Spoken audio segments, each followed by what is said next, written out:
Hello friends, ತಮಗೆಲ್ಲರೂ ಕೂಡ ಜ್ಞಾನಕಾಶಿ ಅಕಾಡೆಮಿಗೆ ಸ್ವಾಗತ. ಈ ಒಂದು ಕ್ಲಾಸ್ನಲ್ಲಿ 9ನೇ ತರಗತಿ ರಚನೆಗಳು ಚಾಪ್ಟರ್ಗೆ ಸಂಬಂಧಿಸಿದ ಹಾಗೆ ದತ್ತಕಿರಣದ ಆರಂಭಿಕ ಬಿಂದುವಿನಿಂದ ಕೋನಗಳನ್ನು ರಚಿಸುವುದು ಯಾವ ರೀತಿಯಾಗಿ, ಕೋನಾರ್ಧಕ ಮತ್ತು ಲಂಬಾರ್ಧಕಗಳನ್ನು ರಚಿಸುವುದು ಯಾವ ರೀತಿ ಅಂತ ಹಿಂದಿನ ಒಂದು ಕ್ಲಾಸ್ನಲ್ಲಿ ನೋಡಿದರೆ, ಇವಾಗ ಅದಕ್ಕೆ ಸಂಬಂಧಿಸಿದ ಎಕ್ಸಸೈಸ್ 11.1 ಈ ಒಂದು ಕ್ಲಾಸ್ನಲ್ಲಿ ಡಿಸ್ಕಸ್ ಮಾಡೋಣ. ಅದಕ್ಕೂ ಮುಂಚೆ ಈ ಚಾನಲ್ಗೆ ನೀವೇನಾದರೂ ಹೊಸಬರಾಗಿದ್ದರೆ ದಯವಿಟ್ಟು ನಮ್ಮ ಚಾನಲ್ಗೆ ಸಬ್ಸ್ಕ್ರೈಬ್ ಮಾಡ್ಕೊಳ್ಳಿ.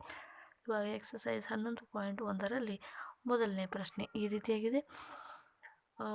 ಒಂದು ಕಿರಣದ ಆರಂಭಿಕ ಬಿಂದುವಿನಲ್ಲಿ 90 ಡಿಗ್ರಿ ಕೋನವನ್ನು ರಚಿಸಿ ಮತ್ತು ಅದರ ರಚನೆಯನ್ನು ಸಮರ್ಥಿಸಿ ಎನ್ನುವಂಥದ್ದು ಪ್ರಶ್ನೆ ಇದೆ. ಓಕೆ, ಈಗ ಯಾವ ರೀತಿಯಾಗಿ ನಾವು 90 ಡಿಗ್ರಿ ಕೋನವನ್ನು ರಚನೆ ಮಾಡಬೇಕು ಅಂತ ನೋಡ್ತಾ ಹೋಗೋಣ.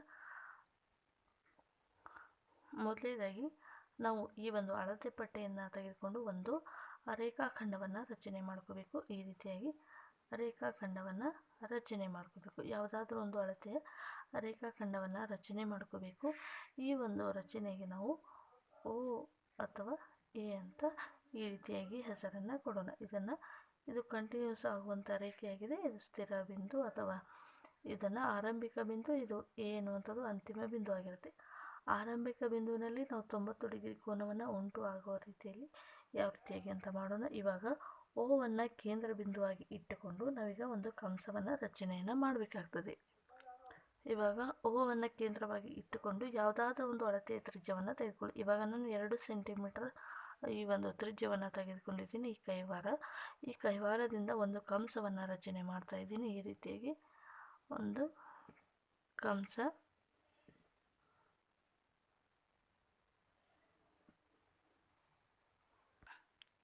ನಾವು ಈ ಕಂಸದಿಂದ ಓ ಎ ರೇಖಾಖಂಡವನ್ನು ಒಂದು ಬಿಂದುವಿನಲ್ಲಿ ಅರ್ಧಿಸ್ತಾ ಇದೆ. ಈ ಕಂಸಕ್ಕೆ ನಾನು ಬಿ ಅಂತ ಹೇಳಿ ತಗೋತೀನಿ. ಈ ಬಿ ಅನ್ನು ಕೇಂದ್ರವಾಗಿಟ್ಟುಕೊಂಡು ಈ ಕಂಸದ ತ್ರಿಜ್ಯವನ್ನು ನಾನು ಬದಲಾಯಿಸ್ತಾ ಇಲ್ಲ. ಈ ಬಿ ಅನ್ನು ಕೇಂದ್ರವಾಗಿಟ್ಟುಕೊಂಡು ಇನ್ನೊಂದು ಕಂಸವನ್ನು ಛೇದಿಸ್ತಾ ಇದ್ದೀನಿ ಅಥವಾ ಅರ್ಧಿಸ್ತಾ ಇದ್ದೀನಿ. ಈ ರೀತಿ ಅರ್ಧಿಸಿದ ನಂತರ ಇಲ್ಲಿ ಕೂಡ ನಮಗೆ ಒಂದು ಬಿಂದು ಸಿಗುತ್ತೆ. ಇದಕ್ಕೆ ಸಿ ಅಂತೇಳಿ ಕರೆಯೋಣ. ಈಗ ಸಿ ಕೇಂದ್ರವನ್ನು ಇಟ್ಕೊಂಡು ನಾವು ತ್ರಿಜ್ಯವನ್ನು ಬದಲಾಯಿಸ್ತಾ ಇಲ್ಲ. ಇಲ್ಲಿ ಓ ಎ ಕೂಡ ಅಷ್ಟೇ ಇದೆ, ಬಿ ಸಿ ಕೂಡ ಅಷ್ಟೇ ಇದೆ. ಸಿಯನ್ನು ಕೇಂದ್ರವಾಗಿಟ್ಟುಕೊಂಡು ಇನ್ನೊಂದು ಕಂಸವನ್ನು ನಾನಲ್ಲಿ ರಚನೆ ಮಾಡ್ತಾ ಇದ್ದೀನಿ. ಈ ರೀತಿಯಾಗಿ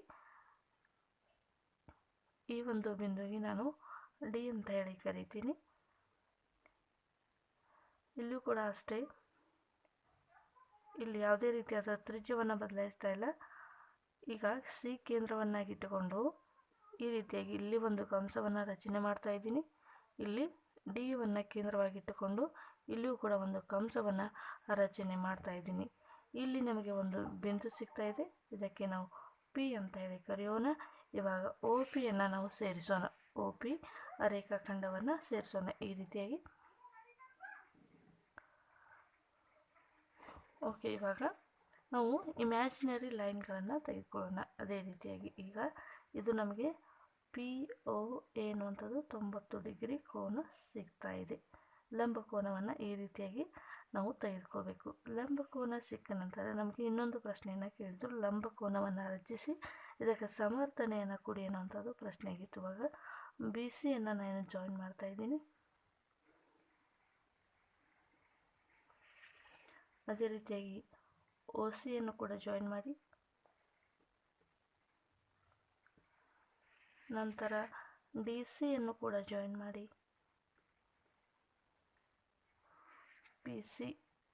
ಪಿ ಸಿಯನ್ನು ಕೂಡ ಜಾಯಿನ್ ಮಾಡಿ.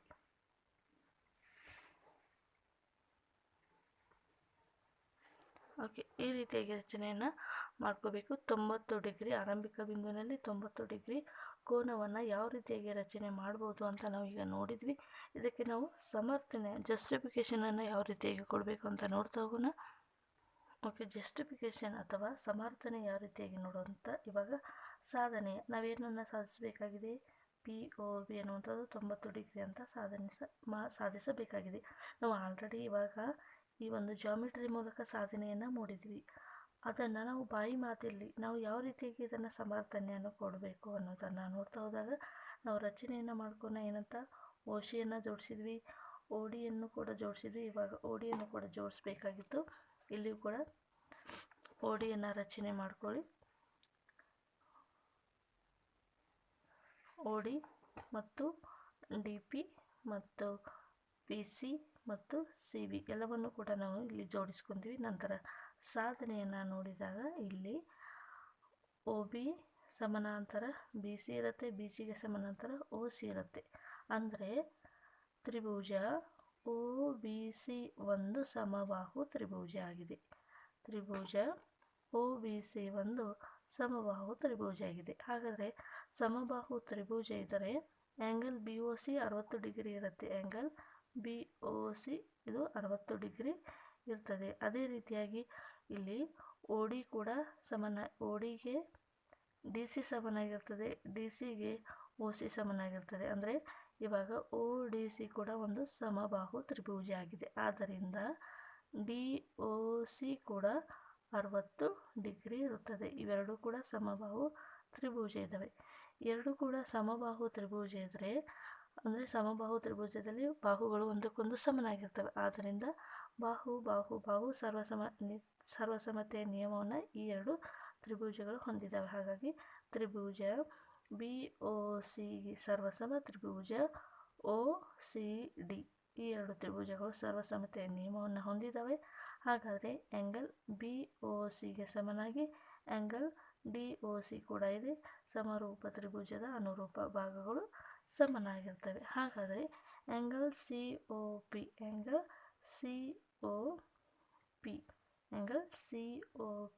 ಅಂದರೆ ಇದು DOCಯ ಅರ್ಧದಷ್ಟು ಇರುತ್ತದೆ. ಆ್ಯಂಗಲ್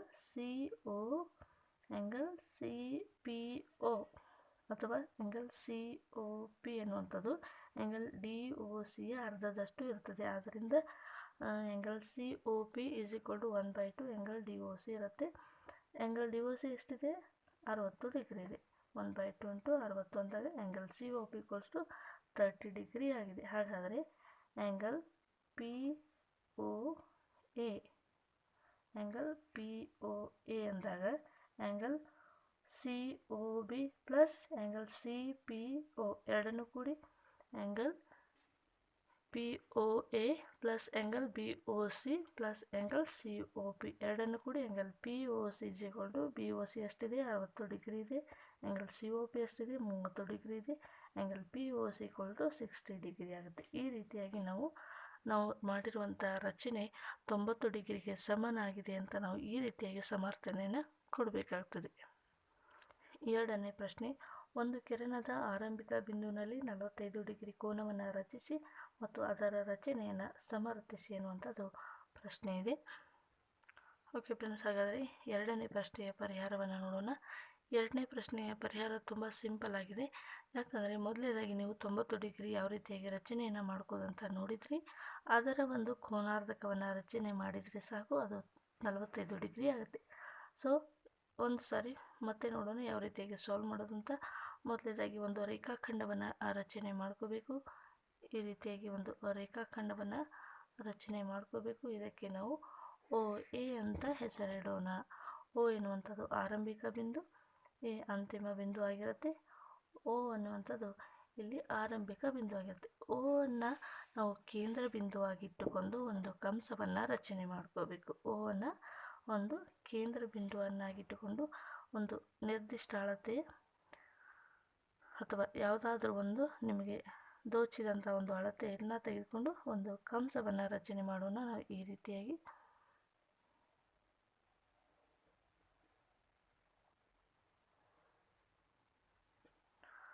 ಕಂಸವನ್ನು ರಚನೆ ಮಾಡಿದಾಗ ಈ OA ರೇಖಾಖಂಡವನ್ನು B ಬಿಂದುವಿನಲ್ಲಿ ಈ ಕಂಸ ಏನು ಮಾಡುತ್ತೆ?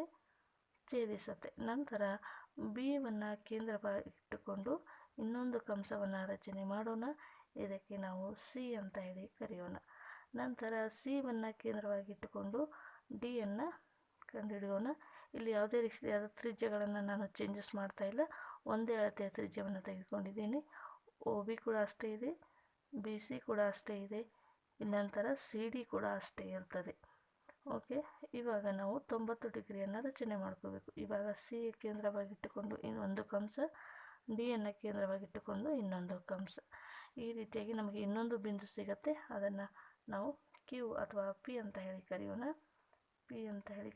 ಈ ಒ ಪಿ ರೇಖಾಖಂಡವನ್ನು ಈಗ ಜೋಡಿಸೋಣ. ಇವಾಗ ನಮಗೆ ಏನು ಸಿಗುತ್ತೆ? 90 ಡಿಗ್ರಿ ಕೋನ ಸಿಗುತ್ತೆ. ಇದಕ್ಕೆ ನಾವು ಏನು ಮಾಡಬೇಕು? ಇವಾಗ ಕೋನಾರ್ಧಕವನ್ನು ರಚನೆ ಮಾಡೋಣ. ಕೋನಾರ್ಧಕ ಅಂದರೆ ಇಲ್ಲಿ ನೋಡಿ, ಕೋನಾರ್ಧಕ ಅಂದರೆ ಒಂದು ಸ್ವಲ್ಪ ಯಾವುದಾದ್ರೂ ಒಂದು ಅಳತೆ ಅಂದರೆ ಒ ಎ ಏನಿದೆ ಅದರ ಅರ್ಧಕ್ಕಿಂತ ಹೆಚ್ಚಿಗೆ ನಾವು ಅಳತೆಯನ್ನು ತಗೋಬೇಕು. ಅರ್ಧಕ್ಕಿಂತ ಹೆಚ್ಚಿಗೆ ತೆಗೆದುಕೊಂಡು ಈ ರೀತಿಯಾಗಿ ಒಂದು ಕಂಸವನ್ನು ರಚನೆ ಮಾಡ್ಕೋಬೇಕು O ಬಿಂದುವಿನಲ್ಲಿ ತೆಗೆದುಕೊಂಡು. ನಂತರ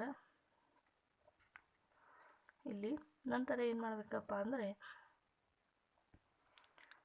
ಇವಾಗ ಬಿ ಎನ್ನುವಂಥದ್ದು ಒಂದು ಕೇಂದ್ರ ಬಿಂದು ಇದೆ. ನಂತರ ಈ ಒ ಪಿ ರೇಖಾಖಂಡವನ್ನು ಇನ್ನೊಂದು ಬಿಂದುವಿನಲ್ಲಿ ಕೂಡ ಈ ರೇಖೆ ಏನು ಮಾಡ್ತಾ ಇದೆ? ಛೇದಿಸ್ತಾ ಇದೆ. ನಾವು ಅದನ್ನು ಕ್ಯೂ ಅಂತ ಹೇಳಿ ಕರೆಯೋಣ.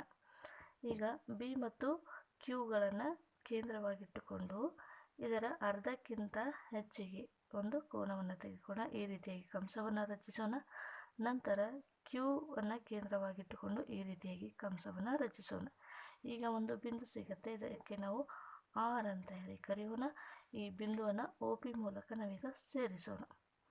ಒ ಆರನ್ನು ಸೇರಿಸಿದಾಗ ಈ ಒಂದು ಪಿ ಒ ಎಯ ಕೋನಾರ್ಧಕವನ್ನು ರಚನೆ ಮಾಡಿದ್ವಿ. ಇವಾಗ 90 ಡಿಗ್ರಿಯ ಅರ್ಧದಷ್ಟು ಅಂದರೆ ಇದು 45 ಡಿಗ್ರಿ ಕೋನ ಇರುತ್ತೆ. 45 ಡಿಗ್ರಿ ಕೋನ ಯಾವುದಿದೆ? ಆರ್ ಒ ಎ ಅನ್ನುವಂಥದ್ದು 45 ಡಿಗ್ರಿ ಕೋನ ಇರುತ್ತೆ. ಓಕೆ, ಇದನ್ನು ನಾವು ಯಾವ ರೀತಿಯಾಗಿ ಜಸ್ಟಿಫಿಕೇಷನನ್ನು ಕೊಡೋಣ, ಯಾವ ರೀತಿಯಾಗಿ ಬರೀಬೇಕು ಅಂತ ನೋಡೋಣ. ಓಕೆ, ಇವಾಗ ನಾವು ಒಂದು ಲಂಬಕೋನವನ್ನು ಯಾವ ರೀತಿಯಾಗಿ ರಚನೆ ಮಾಡೋದಂತ ಗೊತ್ತಿದೆ. ಅಲ್ಲಿವರೆಗೂ ಕೂಡ angle P O A 90 degree ಆಗಿರುತ್ತೆ. ಬಿ ಮತ್ತು ಕ್ಯೂ ಬಿಂದುವಿನಿಂದ ಆರ್ ಬಿಂದುವಿನಲ್ಲಿ ಛೇದಿಸಿದಾಗ ಬಿ ಮತ್ತು ಕ್ಯೂ ಬಿಂದುವನ್ನು ಕೇಂದ್ರವಾಗಿಟ್ಟುಕೊಂಡು ಆರ್ ಬಿಂದುವನ್ನು ನಾವಿಲ್ಲಿ ಛೇದಿಸಿದಾಗ ಒ ಆರ್ ಕೋನಾರ್ಧಕವನ್ನು ರಚಿಸುವಂಥದ್ದು. ಆವಾಗ ಏನಾಗುತ್ತೆ? R O A = P O A ಅರ್ಧದಷ್ಟು ಇರುತ್ತದೆ. ಆರ್ ಒ ಎ ಅನ್ನುವಂಥದ್ದು ಪಿ ಒ ಎನ ಅರ್ಧದಷ್ಟು ಇರುತ್ತದೆ. ಆರ್ ಒ ಎ = 1/2 90 ಡಿಗ್ರಿ ಅಂದಾಗ ಅದು 45 ಡಿಗ್ರಿ ಆಗಿರುತ್ತೆ. ಈ ರೀತಿಯಾಗಿ 45 ಡಿಗ್ರಿ ಕೋನವನ್ನು ಹೊಂದಿರುವಂಥ ಒಂದು ರಚನೆಯನ್ನು ನಾವು ನೋಡಿದ್ವಿ. ಈ ರೀತಿಯಾಗಿ ಸಮರ್ಥನೆಯನ್ನು ಕೊಡಬೇಕಾಗ್ತದೆ. ಇಲ್ಲಿ ರಚನಾ ಹಂತಗಳನ್ನು ಕೇಳೋದಿಲ್ಲ, ಕೇಳಿದ್ರು ಕೂಡ ನಮಗೆ ಗೊತ್ತಿರುತ್ತೆ. ಈ ಒಂದು ಡಯಾಗ್ರಾಮ್ ಮೇಲೆ ನಿಮಗೆ ಆನ್ಸರ್ ಮಾರ್ಕ್ಸ್ಗಳನ್ನು ಕೊಡುವಂಥದ್ದಾಗಿರುತ್ತೆ. ಸೊ ನೀಟಾಗಿ ಚಿತ್ರವನ್ನು ಬಿಡಿಸಿ ರಚಿಸಿ ಜಸ್ಟಿಫಿಕೇಷನ್ನ ಯಾವ ರೀತಿಯಾಗಿ ಕೊಡಬೇಕಂತ ರಿಪೀಟಾಗಿ ಓದ್ತಾ ಬನ್ನಿ, ನೋಡ್ತಾ ಬನ್ನಿ. ವಿಡಿಯೋನ ಕಂಪ್ಲೀಟಾಗಿ ಅರ್ಥ ಆಗುತ್ತೆ. ಸೊ ನೆಕ್ಸ್ಟ್ ಕ್ವಶನ್ ನೋಡೋಣ. ನೆಕ್ಸ್ಟ್ 3ನೇ ಪ್ರಶ್ನೆ. ಈ ಕೆಳಗೆ ನೀಡಿರುವ ಅಳತೆಗಳ ಕೋನಗಳನ್ನು ರಚಿಸಿ ಎನ್ನುವಂಥದ್ದು ಪ್ರಶ್ನೆ ಇದೆ. ಈ ರೀತಿಯಾಗಿ ರಚನೆಗೆ ಸಂಬಂಧಿಸಿದ ಪ್ರಶ್ನೆಗಳನ್ನು ಕೇಳ್ತಾರೆ. ಇಲ್ಲಿ ಜಸ್ಟಿಫಿಕೇಷನ್ ಅಥವಾ ಸಮರ್ಥಿಸಿ ಅಂತ ಕೇಳಿಲ್ಲ, ಓನ್ಲಿ ಏನು ಕೇಳಿದ್ದಾರೆ? ಕೋನಗಳನ್ನು ರಚಿಸಿ ಎನ್ನುವಂಥದ್ದು ಪ್ರಶ್ನೆಯಾಗಿದೆ. 3ನೇ ಪ್ರಶ್ನೆ ಈ ರೀತಿಯಾಗಿದೆ. ಈ ಕೆಳಗಿನ ನೀಡಿರುವ ಅಳತೆಗಳ ಕೋನಗಳನ್ನು ರಚಿಸಿ ಎನ್ನುವಂಥದ್ದು ಪ್ರಶ್ನೆ ಇದೆ. ಮೊದಲನೇದು 30 ಡಿಗ್ರಿ, ಎರಡನೇದು 22.5 ಅಂದರೆ 22.5, ಮೂರನೇದು 15 ಡಿಗ್ರಿ. ಈ ರೀತಿಯಾದ ಕೋನಗಳ ರಚನೆಯನ್ನು ರಚಿಸಿ ಎನ್ನುವಂಥದ್ದು ಪ್ರಶ್ನೆ ಇದೆ. ಇದನ್ನು ಯಾವ ರೀತಿಯಾಗಿ ನಾವು ರಚನೆ ಮಾಡಬೇಕು ಅನ್ನೋದನ್ನು ನೋಡ್ತಾ ಹೋಗೋಣ. ಮೊದಲನೇದಾಗಿ ಒಂದು ರೇಖಾಖಂಡವನ್ನು ನಾವು ರಚನೆ ಮಾಡ್ಕೋಬೇಕಾಗತ್ತೆ. ಈ ರೇಖಾಖಂಡವನ್ನು ರಚನೆ ಮಾಡಿ ಇದರ ಒಂದು ಆರಂಭಿಕ ಬಿಂದು O ಆಗಿರುತ್ತೆ, ಅಂತಿಮ A ಆಗಿರುತ್ತೆ. ಅಂದಾಗ ಇಲ್ಲಿ ಪ್ರಾರಂಭಿಕ O ಬಿಂದುವಿನಲ್ಲಿ ನಾವು 30 ಡಿಗ್ರಿ ಕೋನ ಉಂಟಾಗುವಂತೆ ರಚನೆಯನ್ನು ಮಾಡಬೇಕಾಗ್ತದೆ. ಇವಾಗ O ಬಿಂದುವನ್ನು ನಾವು ಕೇಂದ್ರ ಬಿಂದುವಾಗಿಟ್ಟುಕೊಂಡು ಯಾವುದಾದ್ರೂ ಒಂದು ಅಳತೆಯ ತ್ರಿಜ್ಯಗಳನ್ನು ತೆಗೆದುಕೊಂಡು 2 ಅಥವಾ 3 ಸೆಂಟಿಮೀಟರ್ ಅಳತೆ ಇರುವಂಥ ಒಂದು ತ್ರಿಜ್ಯವನ್ನು ತೆಗೆದುಕೊಂಡು ಒಂದು ಕಂಸವನ್ನು ರಚನೆ ಮಾಡಬೇಕು. O ಕೇಂದ್ರ ಬಿಂದುವಾಗಿ ಇಟ್ಟುಕೊಂಡು ಈ ರೀತಿಯಾಗಿ ಒಂದು ಕಂಸವನ್ನು ನಾವು ರಚನೆ ಮಾಡ್ಕೋಬೇಕಾಗ್ತದೆ. ಕಂಸ OA ರೇಖಾಖಂಡವನ್ನು ಈ ಕಂಸ ಏನು ಮಾಡುತ್ತೆ? ಒಂದು ಬಿಂದುವಿನಲ್ಲಿ ಛೇದಿಸುತ್ತೆ. ಆ ಬಿಂದುವಿಗೆ ನಾವು ಬಿ ಅಂತ ಹೇಳಿ ಕರೆಯೋಣ. ನಂತರ ಬಿ ಬಿಂದುವನ್ನು ಕೇಂದ್ರ ಬಿಂದುವಾಗಿ ಇಟ್ಟುಕೊಂಡು ಈ ತ್ರಿಜ್ಯವನ್ನು ಬದಲಾಯಿಸದೆ ಮತ್ತೊಂದು ಕಂಸವನ್ನು ನಾವು ರಚನೆ ಮಾಡ್ಕೋಬೇಕಾಗ್ತದೆ. ಈ ಕಂಸ ಮಾಡಿದಾಗ ಇಲ್ಲಿ ಛೇದಿಸಿರುವಂಥ ಬಿಂದುವಿಗೆ ನಾವು ಸಿ ಅಂತ ಹೇಳಿ ಕರೆಯೋಣ. ಇವಾಗ OC ರೇಖೆಯನ್ನು ಜೋಡಿಸೋಣ. ಇವಾಗ ಈ ರೀತಿಯಾದ ರೇಖಾಖಂಡ ಸಿಗುತ್ತೆ. ಇದನ್ನು ನಾವು ಓಡಿ ಅಂತ ಹೇಳಿ ಕೂಡ ಕರೆಯೋಣ. ಓಡಿ ರೇಖೆ ಅಂತ ಕರೆಯೋಣ. ಸಿ ಬಿಂದುವಿನಲ್ಲಿ ಇದು ಛೇದಿಸ್ತಾ ಇದೆ. ಇವಾಗ ಇದು 60 ಡಿಗ್ರಿ ಕೋನ ಇರುತ್ತೆ. 60 ಡಿಗ್ರಿ ಕೋನ ಇರುತ್ತೆ. ನಂತರ ನಮಗೆ ಬೇಕಾಗಿರುವಂಥದ್ದು ಏನು? 30 ಡಿಗ್ರಿ. 30 ಡಿಗ್ರಿ ಅಂದರೆ ಏನು ಮಾಡಬೇಕು? ಈ 60 ಡಿಗ್ರಿಯ ಕೋನಾರ್ಧಕವನ್ನು ರಚನೆ ಮಾಡ್ಕೋಬೇಕು. ಯಾವ ರೀತಿಯಾಗಿ ಕೋನಾರ್ಧಕವನ್ನು ರಚನೆ ಮಾಡ್ಕೋಬೇಕಪ್ಪ ಅಂದರೆ, ಇವಾಗ ಈ ಒಂದು ತ್ರಿಜ್ಯ ಏನಿರುತ್ತೆ ಅರ್ಧಕ್ಕಿಂತ ಜಾಸ್ತಿ ಇದೇ ಒಂದು ತ್ರಿಜ್ಯವನ್ನು ತೆಗೆದುಕೊಂಡು ನಾವು ಈ ರೀತಿಯಾಗಿ ಇಲ್ಲೊಂದು ಕಂಸವನ್ನು ರಚನೆ ಮಾಡ್ಕೋಬೇಕು. ಬಿ ಬಿಂದುವನ್ನು ಕೇಂದ್ರವಾಗಿ ಇಟ್ಟುಕೊಂಡು ನಂತರ ಸಿ ಬಿಂದುವನ್ನು ಕೇಂದ್ರವಾಗಿಟ್ಟುಕೊಂಡು ಇಲ್ಲೊಂದು ಕಂಸವನ್ನು ನಾವು ಛೇದಿಸ್ತಾ ಇದ್ದೀವಿ. ಈ ಛೇದಿಸಿರುವಂತಹ ಕಂಸಕ್ಕೆ ಒಂದು ಪಾಯಿಂಟನ್ನು ಗುರುತಿಸ್ತಾ ಇದ್ದೀವಿ. ಈ ಒಂದು ಪಾಯಿಂಟ್ಗೆ ನಾವು ಏನಂತ ಕರೆಯೋಣ? ಒಂದು ಹೆಸರನ್ನು ಸೂಚಿಸೋಣ. ಇದಕ್ಕೆ ಇ ಬಿಂದು ಅಂತ ಕರೆಯೋಣ. ಇವಾಗ ಒ ಇಯನ್ನು ಸೇರಿಸಬೇಕಾಗುತ್ತದೆ. ಒ ಇಯನ್ನು ಸೇರಿಸಿದ ನಂತರ ಇಲ್ಲಿ ನಾವು ಕೋನಾರ್ಧಕವನ್ನು ರಚನೆ ಮಾಡ್ತಾ ಇದ್ದೀವಿ. ಕೋನಾರ್ಧಕ 60 ಡಿಗ್ರಿಯ ಕೋನಾರ್ಧಕ ಅಂದರೆ ಅದು 30 ಡಿಗ್ರಿ ಆಗಿರುತ್ತೆ. ಇದು 30 ಡಿಗ್ರಿ ಆಗಿರುತ್ತೆ. ಈ ರೀತಿಯಾಗಿ ನಾವು ರಚನೆಯನ್ನು ಮಾಡ್ಕೋಬೇಕಾಗತ್ತೆ. ಸೊ ನೆಕ್ಸ್ಟ್ ನೋಡೋಣ. ನೆಕ್ಸ್ಟ್ ಇವಾಗ ನಾವು 22ವರೆಯನ್ನು ಯಾವ ರೀತಿಯಾಗಿ ನಾವು ರಚನೆ ಮಾಡ್ಕೋಬೇಕು ಅನ್ನೋದನ್ನು ನೋಡ್ತಾ ಹೋಗೋಣ. ಮೊದಲನೇದಾಗಿ ನಮಗೆ ಗೊತ್ತಿದೆ, ಒಂದು ರೇಖಾಖಂಡವನ್ನು ರಚನೆ ಮಾಡ್ಕೋಬೇಕಾಗ್ತದೆ. ಒಂದು ರೇಖಾಖಂಡವನ್ನು ರಚನೆ ಮಾಡಿಕೊಂಡು ಒಂದು ಕೇಂದ್ರ ಬಿಂದು ಅಥವಾ ಆರಂಭಿಕ ಬಿಂದು ಓ ಆಗಿರಲಿ. ಓ ಎ ಎನ್ನುವಂಥ ರೇಖಾಖಂಡ ಆಗಿದೆ. ಓವನ್ನು ಕೇಂದ್ರ ಬಿಂದುವಾಗಿಟ್ಟುಕೊಂಡು ನಿಮಗೆ ಅನುಕೂಲವಿರುವಂಥ ಯಾವುದಾದ್ರೂ ಒಂದು ತ್ರಿಜ್ಯವನ್ನು ತೆಗೆದುಕೊಂಡು ಒಂದು ಕಂಸವನ್ನು ನಾವು ರಚನೆ ಮಾಡಬೇಕಾಗ್ತದೆ. ಈ ರೀತಿಯಾಗಿ ಕಂಸವನ್ನು ರಚನೆ ಮಾಡಿದ ನಂತರ ತ್ರಿಜ್ಯವನ್ನು ಬದಲಾಯಿಸದೆ ನಾವು ಇನ್ನೊಂದು ಕಂಸವನ್ನು ರಚನೆ ಮಾಡ್ಕೋಬೇಕು. ಇದು 60 ಡಿಗ್ರಿ ಛೇದಕ ಆಗಿರುತ್ತೆ. ನಮಗೆ ಇನ್ನೂ 90 ಡಿಗ್ರಿ ಬೇಕಾಗಿರುತ್ತೆ. ಈ ರೀತಿಯಾಗಿ 90 ಡಿಗ್ರಿ ಬೇಕಾದರೆ ಇವಾಗ ಛೇದಿಸಿರುವಂಥ ಬಿಂದುವಿಗೆ ನಾವು ಬಿ ಅಂತ ತಗೋಣ. ನೆಕ್ಸ್ಟ್ ಛೇದಕ ರೇಖೆಗೆ ನಾವು ಸಿ ಅಂತ ತೆಗೆದುಕೊಳ್ಳೋಣ. ನೆಕ್ಸ್ಟ್ ಇನ್ನೊಂದು ಪಾಯಿಂಟನ್ನು ಕೂಡ ತಗೋಣ. ಅದನ್ನು ಡಿ ಅಂತ ಕರೆಯೋಣ. ನಾವು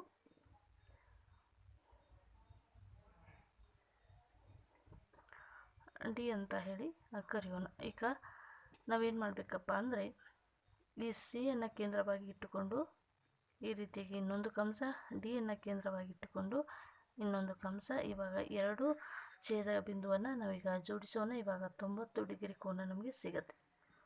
90 ಡಿಗ್ರಿ ಕೋನ ಸಿಕ್ಕ ನಂತರ ಇದಕ್ಕೆ ನಾವು ಪಿ ಬಿಂದು ಅಂತ ಕರೆಯೋಣ. 90 ಡಿಗ್ರಿಯ ಕೋನಾರ್ಧಕವನ್ನು ರಚನೆ ಮಾಡೋಣ. 90 ಡಿಗ್ರಿಯ ಕೋನಾರ್ಧಕವನ್ನು ರಚನೆ ಮಾಡೋಣ. ಇವಾಗ ಲಂಬಕೋನದ ರೇಖೆ ಏನಿದೆ ಒ ಪಿಯ ಮೇಲೆ ಇನ್ನೊಂದು ಬಿಂದು ಕೂಡ ಸಿಗ್ತಾ ಇದೆ. ಅದಕ್ಕೆ ನಾವು ಕ್ಯೂ ಅಂತ ಅನ್ನೋಣ. ಇವಾಗ ಬಿಯನ್ನು ಕೇಂದ್ರವಾಗಿಟ್ಟುಕೊಂಡು ಇನ್ನೊಂದು ಕಂಸವನ್ನು ರಚಿಸೋಣ. ಅರ್ಧಕ್ಕಿಂತ ಜಾಸ್ತಿ ತೆಗೆದುಕೊಂಡು ಒಂದು ಕಂಸವನ್ನು ರಚಿಸೋಣ. ಕ್ಯೂವನ್ನು ಕೇಂದ್ರವಾಗಿಟ್ಟುಕೊಂಡು ಅದೇ ಕಂಸವನ್ನು ಛೇದಿಸುವಂತೆ ಇನ್ನೊಂದು ರೇಖೆಯನ್ನು ತೆಗೆದುಕೊಳ್ಳೋಣ. ಇವಾಗ ಬಿಂದು ಸಿಗುತ್ತೆ ಆರ್ ಎನ್ನುವಂಥದ್ದನ್ನು. ಈಗ ಓ ಆರನ್ನು ನಾವು ಜೋಡಿಸೋಣ. ಓ ಆರನ್ನು ಜೋಡಿಸಿದ ನಂತರ ಇವಾಗ ನೋಡಿ, ಪಿ ಒ ಎ ಇದು 90 ಡಿಗ್ರಿ ಇದೆ. ಇವಾಗ ಆರ್ ಒ ಎ ಇದು ಏನಾಗಿರುತ್ತೆ 45 ಡಿಗ್ರಿ ಆಗಿರುತ್ತೆ. ಇದು ಹೋಲ್ ಎಷ್ಟು 90 ಡಿಗ್ರಿ. ಇವಾಗ ಕೋನಾರ್ಧಕವನ್ನು ರಚನೆ ಮಾಡಿದ್ವಿ. ಆರ್ ಒ ಎ ಎನ್ನುವಂಥದ್ದು 45 ಡಿಗ್ರಿ ಇದೆ. ನಮಗೆ ಬೇಕಾಗಿರುವಂಥದ್ದೇನು 22.5. ಓಕೆ, ಇವಾಗ 22.5 ತಂದಾಗ ನಮಗೆ ಓ ಆರ್ ರೇಖೆಯ ಮೇಲೆ ಇನ್ನೊಂದು ಬಿಂದು ಸಿಗ್ತಾ ಇದೆ. ಇದಕ್ಕೆ ನಾವು ಎಸ್ ಅಂತ ಕರೆಯೋಣ. ಎಸ್ ಅಂತ. ಇವಾಗ ಬಿಯನ್ನು ಕೇಂದ್ರವಾಗಿಟ್ಟುಕೊಂಡು ಒಂದು ಕಂಸವನ್ನು ರಚಿಸೋಣ. ಅದೇ ರೀತಿಯಾಗಿ ಎಸ್ ಅನ್ನು ಕೇಂದ್ರವಾಗಿಟ್ಟುಕೊಂಡು ಇನ್ನೊಂದು ಕಂಸವನ್ನು ರಚಿಸೋಣ. ಇವಾಗ ಎರಡರ ಒಂದು ಛೇದಕ ರೇಖೆ ಸಿಗುತ್ತೆ. ಇದಕ್ಕೆ ನಾವು ಟಿ ಅಂತ ಕರೆಯೋಣ. ಇವಾಗ ಓ ಟಿಯನ್ನು ಜೋಡಿಸೋಣ.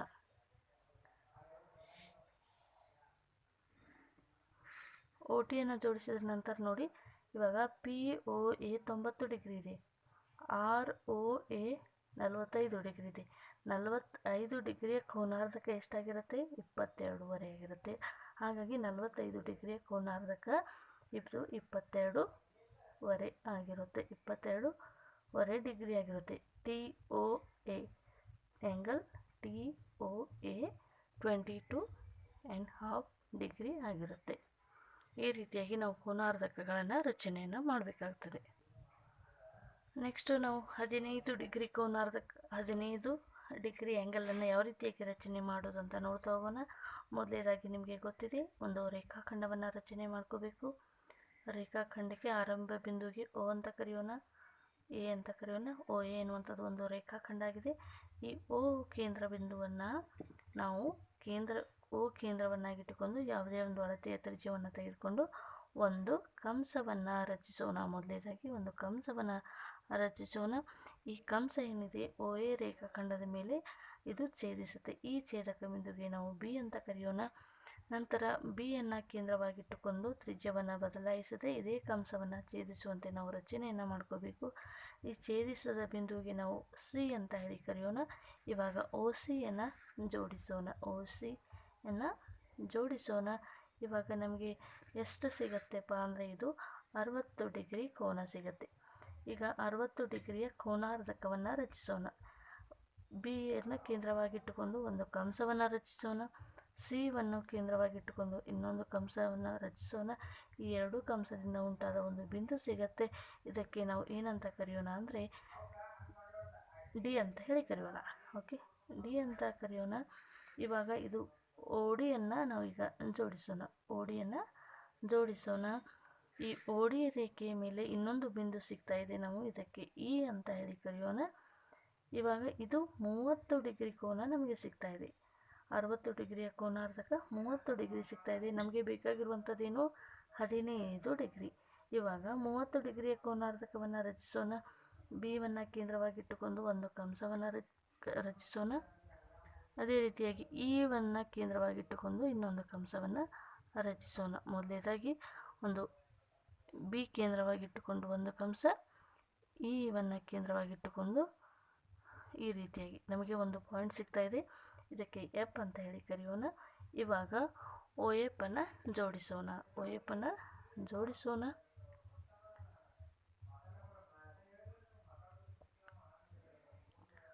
OF ಇವಾಗ ನೋಡಿ FOA ಎನ್ನುವಂಥದ್ದು 15 ಡಿಗ್ರಿ ಇದೆ. ಮೊದಲನೇದಾಗಿ 60 ಡಿಗ್ರಿಯನ್ನು ರಚನೆ ಮಾಡ್ಕೋಬೇಕು. 60 ಡಿಗ್ರಿಯ ಕೋನಾರ್ಧಕವನ್ನು ರಚನೆ ಮಾಡಬೇಕು. ಅವಾಗ 30 ಡಿಗ್ರಿ ಸಿಗುತ್ತೆ. 30 ಡಿಗ್ರಿಯ ಕೋನಾರ್ಧಕವನ್ನು ರಚನೆ ಮಾಡಿದ ಮೇಲೆ ನಮಗೆ 15 ಡಿಗ್ರಿ ಅನ್ನುವಂಥದ್ದು ಸಿಗುತ್ತೆ. ಈ ರೀತಿಯಾಗಿ ಕೋನಗಳ ರಚನೆಯನ್ನು ಕೇಳಿದರೆ ನಾವು ಈ ರೀತಿಯಾಗಿ ರಚನೆಯನ್ನು ಮಾಡ್ಕೋಬೇಕಾಗ್ತದೆ. ಸಮರ್ಥಿಸಿ ಅಂತ ಕೇಳಿದರೆ ಹಿಂದಿನ 2 ಪ್ರಶ್ನೆಗಳೇನಿದ್ದು ಅವುಗಳನ್ನು ಸಮರ್ಥನೆ ಯಾವ ರೀತಿ ಕೊಡಬೇಕು ಅಂತ ನಾವು ನೋಡಿದ್ವಿ.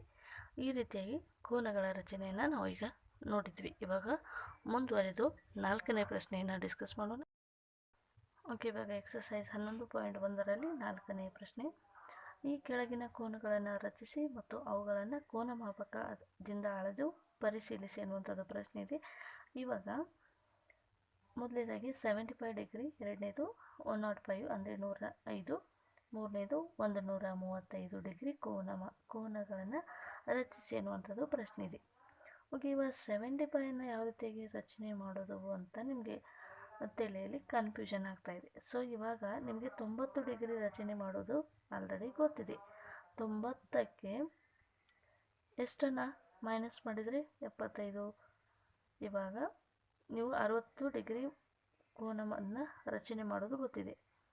60 ಗೊತ್ತಿದೆ. 60ಕ್ಕೆ ಎಷ್ಟನ್ನು ಕೂಡಿ 15ನ್ನು ಕೂಡಿ. 60ಕ್ಕೆ 15ನ್ನು ಕೂಡಿದಾಗ ಎಷ್ಟಾಗುತ್ತೆ 75 ಡಿಗ್ರಿ. ಅಂದರೆ 60ಕ್ಕೆ ಇವಾಗ 90 ಇದೆ.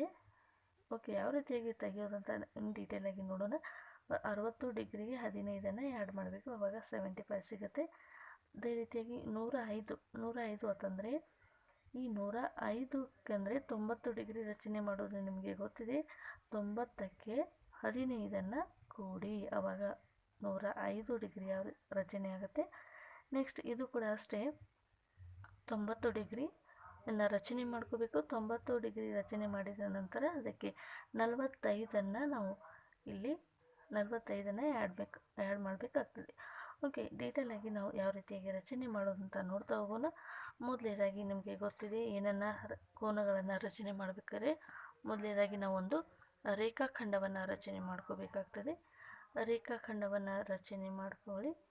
ಆವಾಗ ಆರಂಭಿಕ ಬಿಂದುವಿಗೆ O ಅಂತ ಕರೆಯೋಣ. ಒ ಎ ರೇಖಾಖಂಡ ಆಗಿದೆ. ಈ ಒ ಎ ರೇಖಾಖಂಡದಲ್ಲಿ ನಾವು ನಿರ್ದಿಷ್ಟವಾದ ಅಥವಾ ಯಾವುದೇ ಒಂದು ಅಳತೆಯ ರಚನೆ ಅಂದರೆ ತ್ರಿಜ್ಯನ, ನಾನೀಗ 2 ಸೆಂಟಿಮೀಟ್ರ್ ತ್ರಿಜ್ಯವನ್ನು ತೆಗೆದುಕೋತಾ ಇದ್ದೀನಿ. 2 ಸೆಂಟಿಮೀಟ್ರ್ ತ್ರಿಜ್ಯವನ್ನು ತೆಗೆದುಕೋತಾ ಇದ್ದೀನಿ. ಓ ಅನ್ನು ಕೇಂದ್ರವಾಗಿಟ್ಟುಕೊಂಡು ಒಂದು ಕಂಸವನ್ನು ರಚನೆ ಮಾಡ್ತಾ ಇದ್ದೀನಿ. ಓ ಅನ್ನು ಕೇಂದ್ರವಾಗಿಟ್ಟುಕೊಂಡು ಒಂದು ಕಂಸವನ್ನು ರಚನೆ ಮಾಡ್ತಾ ಇದ್ದೀನಿ. ಈ ಕಂಸ ಎನ್ನುವಂಥದ್ದು ಒ ಎ ರೇಖಾಖಂಡವನ್ನು ಛೇದಿಸ್ತಾ ಇದೆ. ಈ ಛೇದಿಸಿದ ಬಿಂದುವಿಗೆ ನಾನು ಬಿ ಅಂತ ಹೇಳಿ ಕರಿತೀನಿ. ಈ ಬಿ ಬಿಂದುವನ್ನು ನಾನು ತ್ರಿಜ್ಯವನ್ನು ಬದಲಾಯಿಸಿದೆ. ಬಿಯನ್ನು ಕೇಂದ್ರವಾಗಿಟ್ಟುಕೊಂಡು ಇನ್ನೊಂದು ಕಂಸವನ್ನು ರಚನೆ ಮಾಡ್ತೀನಿ. ಇದಕ್ಕೆ ನಾನು ಸಿ ಅಂತ ಹೇಳಿ ಕರಿತೀನಿ.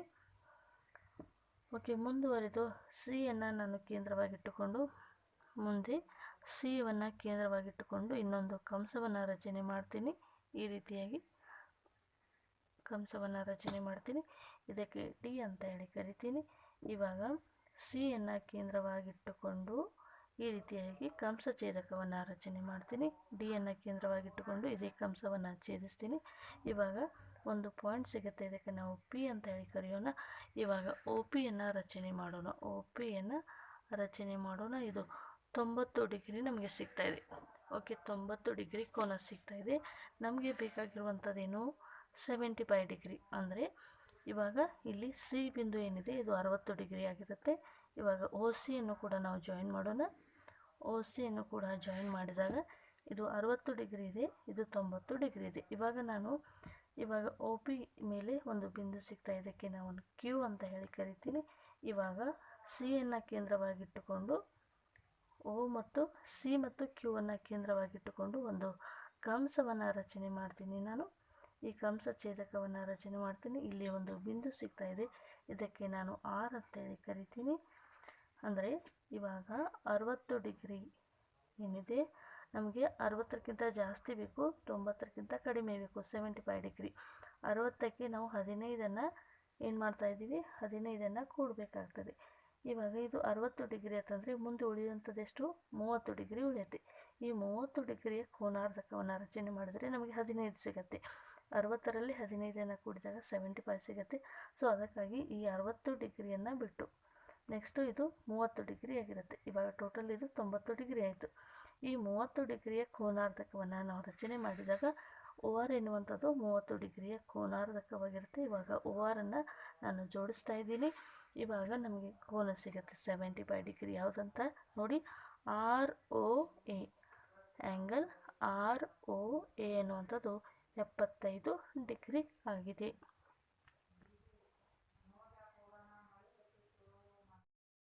ನೆಕ್ಸ್ಟ್ 105 ಡಿಗ್ರಿ ಕೋನವನ್ನು ನಾವು ರಚನೆ ಮಾಡಬೇಕಾಗ್ತದೆ. ಯಾವ ರೀತಿಯಾಗಿ ಅಂತ ನಾವು ಮೊದಲನೇದಾಗಿ ನೋಡೋದಾದರೆ ಒಂದು ರೇಖಾಖಂಡವನ್ನು ರಚನೆ ಮಾಡ್ಕೋಬೇಕಾಗ್ತದೆ. ಈ ರೀತಿಯಾಗಿ ಮೊದಲನೇದಾಗಿ ಒಂದು ರೇಖಾಖಂಡವನ್ನು ರಚನೆ ಮಾಡ್ಕೋಣ.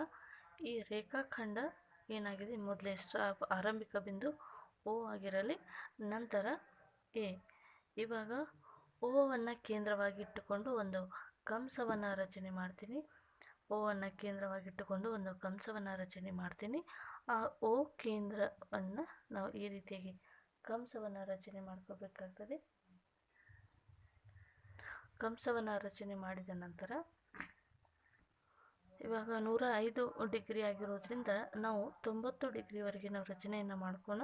90 ಡಿಗ್ರಿ ಮಾಡಿದ ನಂತರ 90ಕ್ಕೆ ನಾವು ಎಷ್ಟನ್ನು ಆ್ಯಡ್ ಮಾಡಬೇಕು, 15ಅನ್ನು ಆ್ಯಡ್ ಮಾಡಿದಾಗ ನಮಗೆ 105 ಡಿಗ್ರಿ ಕೋನ ಸಿಗುತ್ತೆ. ಇವಾಗ ಓ ಎ ರೇಖಾಖಂಡದ ಮೇಲೆ ನಮಗೆ ಒಂದು ಬಿಂದು ಸಿಗ್ತಾ ಇದೆ, ಅದಕ್ಕೆ ಬಿ ಅಂತ ಹೇಳಿ ಕರೆಯೋಣ. ಈ ಬಿ ಬಿಂದುವನ್ನು ನಾವು ಕೇಂದ್ರವಾಗಿಟ್ಟುಕೊಂಡು ಅದೇ ಒಂದು ತ್ರಿಜ್ಯವನ್ನು ನಾನು ಚೇಂಜಸ್ಸನ್ನು ಮಾಡ್ತಾ ಇಲ್ಲ, ಬಿಯನ್ನು ಕೇಂದ್ರವಾಗಿಟ್ಟುಕೊಂಡು ಈ ರೀತಿಯಾಗಿ ಒಂದು ಕಂಸವನ್ನು ರಚನೆ ಮಾಡ್ಕೋಣ. ಇವಾಗ ನಂತರ ಈಗ ಒಂದು ಛೇದಕ ಬಿಂದು ಸಿಗ್ತಾ ಇದೆ, ಇದಕ್ಕೆ ನಾನು ಸಿ ಅಂತ ಹೇಳಿ ಕರೆಯುತ್ತೇನೆ. ಸಿಯನ್ನು ಕೇಂದ್ರವಾಗಿಟ್ಟುಕೊಂಡು ಇನ್ನೊಂದು ಕಂಸವನ್ನು ರಚನೆ ಮಾಡ್ತೀನಿ. ಈ ರೀತಿಯಾಗಿ ಸಿಯನ್ನು ಬಿಂದುವಾಗಿಟ್ಟುಕೊಂಡು ಈ ರೀತಿಯಾಗಿ ಇನ್ನೊಂದು ಕಂಸವನ್ನು ರಚನೆ ಮಾಡ್ತೀನಿ. ಅದಕ್ಕೆ ಸಿಕ್ಕಿರುವಂಥ ಬಿಂದುವಿಗೆ ನಾನು ಡಿ ಅಂತ ಕರಿತೀನಿ. ಇವಾಗ ಸಿ ಮತ್ತು ಡಿಯನ್ನು ಕೇಂದ್ರವಾಗಿಟ್ಟುಕೊಂಡು ಒಂದು ಕಂಸ ಛೇದಕವನ್ನು ರಚನೆ ಮಾಡ್ತೀನಿ. ಈ ರೀತಿಯಾಗಿ ಕಂಸ ಛೇದಕವನ್ನು ರಚನೆ ಮಾಡ್ತೀನಿ. ಇವಾಗ ನಮಗೆ ಸಿಗುವಂಥ ಬಿಂದು ಏನಿದೆ ಇದಕ್ಕೆ ನಾನು ಪಿ ಅಂತ ಹೇಳಿ ಕರಿತೀನಿ. ಇವಾಗ ಒ ಪಿಯನ್ನು ಜಾಯಿನ್ ಮಾಡ್ತೀನಿ. ಒ ಪಿ ಜಾಯಿನ್ ಮಾಡೋಣ. ಇವಾಗ 90 ಡಿಗ್ರಿ ನಮಗೆ ಸಿಗ್ತಾ ಇದೆ. ಒ ಪಿಯನ್ನು ಜಾಯಿನ್ ಮಾಡಿದಾಗ ಇದು 90 ಡಿಗ್ರಿ ಸಿಗ್ತಾ ಇದೆ. ನಂತರ ಏನನ್ನು ಮಾಡ್ಕೋಬೇಕು ಅಂತ ನಾವು ನೋಡ್ತಾ ಹೋದಾಗ ಇವಾಗ ಕ್ಯೂ ಒ ಪಿ ಮೇಲೆ ಒಂದು ಬಿಂದು ಸಿಗ್ತಾ ಇದೆ. ಇದಕ್ಕೆ ನಾನು ಕ್ಯೂ ಅಂತ ಹೇಳಿ ಕರಿತೀನಿ. ಇವಾಗ ಓ ಡಿಯನ್ನು ಕೂಡ ನಾನು ಜಾಯಿನ್ ಮಾಡ್ತೀನಿ. ಓ ಡಿಯನ್ನು ಕೂಡ ಜಾಯಿನ್ ಮಾಡ್ತೀನಿ ಈ ರೀತಿಯಾಗಿ. ಇವಾಗ ಡಿ ಮತ್ತು ಕ್ಯೂಗಳನ್ನು ಕೇಂದ್ರವಾಗಿಟ್ಟುಕೊಂಡು ನೋಡಿ ಇಲ್ಲಿ ಒ ಸಿಯನ್ನು ಜೋಡಿಸೋಣ. ಇದು 60 ಡಿಗ್ರಿ ಕೋನ ಆಗಿರುತ್ತೆ. ಓಕೆ, ಒ ಪಿ ಎನ್ನುವಂಥದ್ದು 90, ಇದು 60 ಆಗಿದೆ, ಇದು 90 ಆಗಿದೆ. ನೆಕ್ಸ್ಟ್ ಇದೇ ಒಂದು ಕಂಸದ ತ್ರಿಜ್ಯವನ್ನು ಚೇಂಜಸನ್ನು ಮಾಡದೆ ನಾನು ಡಿಯ ಬಿಂದುವನ್ನು ಕೂಡ ಛೇದಿಸ್ತಾ ಇದ್ದೀನಿ. ಈ ಛೇದಿಸಿರುವಂಥ ಬಿಂದು ಏನಾಗಿರುತ್ತೆ ಅಂದರೆ ಇದು ನೆಕ್ಸ್ಟ್ 45 ಡಿಗ್ರಿ ಆ್ಯಡ್ ಆಗಿರುತ್ತೆ. ಇದು 60 ಅಂದರೆ ನೆಕ್ಸ್ಟ್ 60. ಓಕೆ, ಇದು 60 ಡಿಗ್ರಿ ಆಗಿದೆ. ನೆಕ್ಸ್ಟ್ 60 ಅಂದರೆ 120 ಆಗಿರುತ್ತೆ. ಇವಾಗ 120 ಅಂತಂದರೆ ಇದು 90 ಡಿಗ್ರಿ ಆಗಿದೆ. ನಮಗೆ ಬೇಕಾಗಿರುವಂಥದ್ದು 105. ಅಂದರೆ ಇವಾಗ ಡಿ ಮತ್ತು ಕ್ಯೂಗಳನ್ನು ಕೇಂದ್ರವಾಗಿಟ್ಟುಕೊಂಡು ಇವುಗಳ ಕೋನಾರ್ಧಕವನ್ನು ರಚನೆ ಮಾಡೋಣ. 90ಕ್ಕಿಂತ ಜಾಸ್ತಿ ಇದೆ, ಇದು 30 ಆಗಿರುತ್ತೆ. ಇದರ ಒಂದು ಕೋನಾರ್ಧಕವನ್ನು ರಚನೆ ಮಾಡೋಣ. ಇದು 60 ಡಿಗ್ರಿ ಆಗಿದೆ, ಇದು ಹೋಲ್ 90 ಡಿಗ್ರಿ ಆಗಿದೆ, ಇದು 30 ಡಿಗ್ರಿ ಆಗಿದೆ. ಓಕೆ, ಎಲ್ಲವನ್ನು ಆ್ಯಡ್ ಮಾಡಿ ನೋಡು. 90 ಪ್ಲಸ್ 30 ಎಷ್ಟಾಗುತ್ತೆ? 120 ಆಗುತ್ತೆ. ನಮಗೆ ಬೇಕಾಗಿರೋದು 120 ಅಲ್ಲ, 105. ಅಂದರೆ ಇದರ ಒಂದು ಕೋನಾರ್ಧಕ ಪಿ ಒ ಡಿಯ ಕೋನಾರ್ಧಕವನ್ನು ರಚನೆ ಮಾಡಿದರೆ ನಮಗೆ 15 ಡಿಗ್ರಿ ಸಿಗುತ್ತೆ. ಇವಾಗ ಕ್ಯೂ ಮತ್ತು ಡಿಯನ್ನು ಕೇಂದ್ರವಾಗಿಟ್ಟುಕೊಂಡು ಕಂಸಛೇದಕವನ್ನು ರಚನೆ ಮಾಡ್ತೀನಿ. ಕ್ಯೂ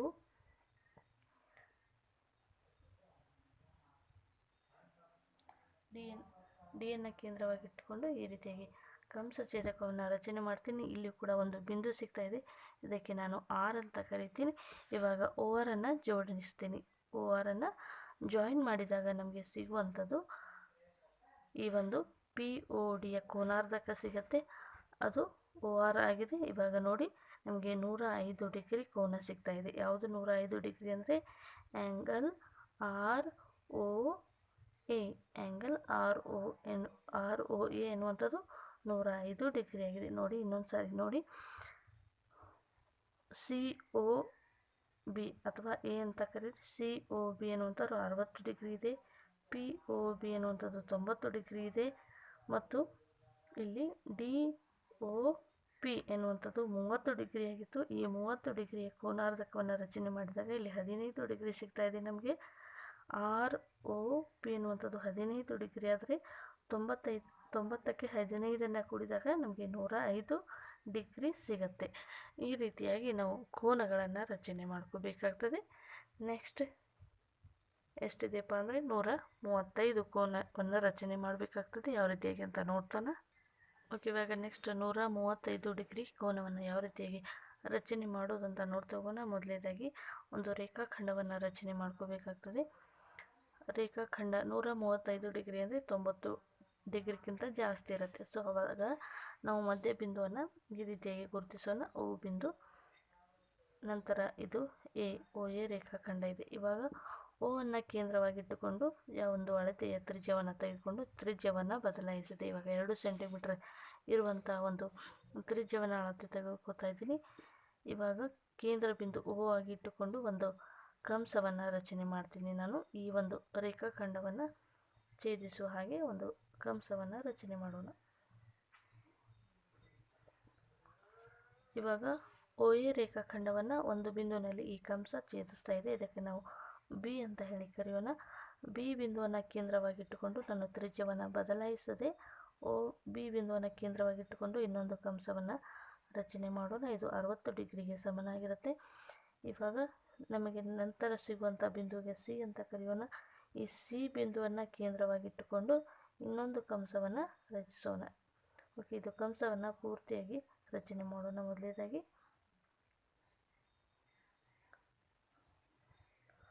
ಇವಾಗ ಸಿ ಕೇಂದ್ರ ಬಿಂದು ಆಗಿ ಇಟ್ಟುಕೊಂಡು ಇನ್ನೊಂದು ಕಂಸವನ್ನು ರಚನೆ ಮಾಡೋಣ, ತ್ರಿಜ್ಯವನ್ನು ಬದಲಾಯಿಸದೆ. ಸೊ ಇವಾಗ ಸಿಕ್ಕಿರುವಂಥ ಛೇದಕ ಬಿಂದುವಿಗೆ ನಾನು ಡಿ ಅಂತ ಹೇಳಿ ಕರೆಯೋಣ. ನಂತರ ಇವಾಗ ಸಿ ಮತ್ತು ಡಿಯನ್ನು ಕೇಂದ್ರವಾಗಿಟ್ಟುಕೊಂಡು ಒಂದು ಕಂಸ ಛೇದಕವನ್ನು ರಚನೆ ಮಾಡೋಣ. ಡಿ ಮತ್ತು ಸಿಯನ್ನು ಕೇಂದ್ರವಾಗಿಟ್ಟುಕೊಂಡು ಈ ರೀತಿಯಾಗಿ ಕಂಸಛೇದಕವನ್ನು ರಚನೆ ಮಾಡೋಣ. ಈ ಒಂದು ಬಿಂದುವಿಗೆ ಪಿ ಅಂತ ಕರೆಯೋಣ. ಇವಾಗ ಒ ಪಿಯನ್ನು ಜೋಡಿಸೋಣ. ಒ ಪಿಯನ್ನು ಜೋಡಿಸಿದ ನಂತರ ನಮಗೆ 90 ಡಿಗ್ರಿ ಕೋನ ಎನ್ನುವಂಥದ್ದು ಸಿಗುತ್ತೆ. ನಮಗೆ ಬೇಕಾಗಿರುವಂಥದ್ದೇನು 135 ಅಂದರೆ ಇವಾಗ ಪಿ ಒ ಎ ಅಂದರೆ ಇದು 90 ಡಿಗ್ರಿ ಆಗಿರುತ್ತೆ. ಓಕೆ, 95 ಡಿಗ್ರಿಯ ಕೋನಾರ್ಧಕ್ಕೆ ಎಷ್ಟಿರುತ್ತೆ? 45. ಓಕೆ, 95ಕ್ಕೆ 45 ಕೂಡಿದಾಗ 135 ಆಗುತ್ತೆ. ಸೊ ಇವಾಗ 135 ಅಂದಾಗ ಇದು 90 ಡಿಗ್ರಿ ಇದೆ. ಇದರ ಒಂದು ಸರಳ ಯುಗ್ಮ ಕೋನ ಇದು ಕೂಡ ಎಷ್ಟಾಗಿರುತ್ತೆ? 90 ಡಿಗ್ರಿ ಆಗಿರುತ್ತೆ.